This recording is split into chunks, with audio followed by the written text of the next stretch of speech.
Sa uling araw ng paghahain ng Certificate of Candidacy, umabot sa 84 ang kabuang bilang ng mga naghain ng kandidatura para po sa pagkasenador. Mahigit kalahati sa kanila mga kandidatong walang partido. Saksi si Tina Panganiban Perez.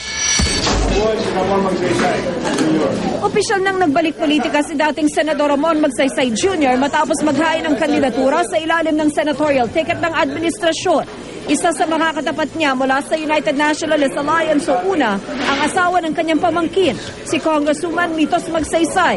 Yung ating mga kapangalan, it's all right. It's not a problem for me. Ang ating mga botante, they are discerning, they are smart. Pero ang pinsan ni Pangulong Aquino na si Benigno Bamakino na naghain na rin ng kandidatura sa pagkasenador, tila di lang bentahe ang apelyido.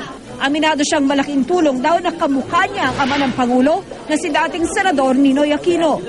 Ipinagmamalaki raw niya ang kanilang angkan sa kabila ng batikos ng ilan sa mga political dynasty. I think when it comes naman to families and politics, kailangan po natin tingnan yung track record.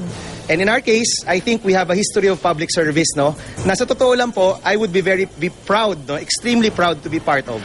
Naghawak kamay pa sila ng kaalyansang si Risa Ontiveros ng Akbayan na naghain na rin ng COC.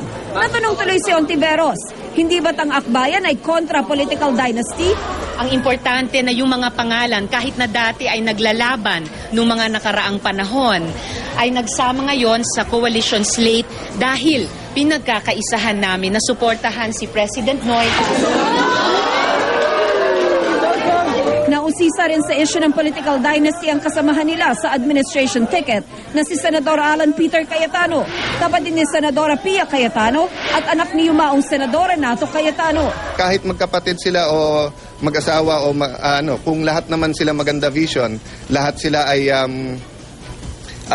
good para sa good governance at gusto manilbihan, i-consider nyo. Naghain din ng COC sa pagkasenador si dating Buhay Party List Representative Christian Señeres sa ilalim ng Democratic Party Philippines na sinamahan ng amang si dating Ambassador Roy Señeres at ng Pangulo ng kanilang partido na si Baldomero Falcone na tatakbo ring senador. Kag nasa palengke, talagang hinahalongkat at pinipili ang pinakasariwa. At sa darating po na halalan, ang mga botante po ay mamimili ng mga kandidato at mga kandidate. Sinamahan din ni Vice President Jejomar Binay ang anak na si Nancy Binay na maghain ng COC para punan ng ika-12 slot ng senatorial ticket ng una. Sinagot din niya ang issue ng political dynasty. As what my brother said, we're a dynasty of service.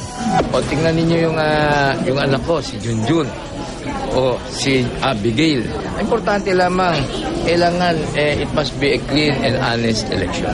Sa 84 na tatakbong senador, mas marami raw ang mga independent kaysa miyembro ng partido. Ako si Tina Panganiban Perez, ang inyong saksi.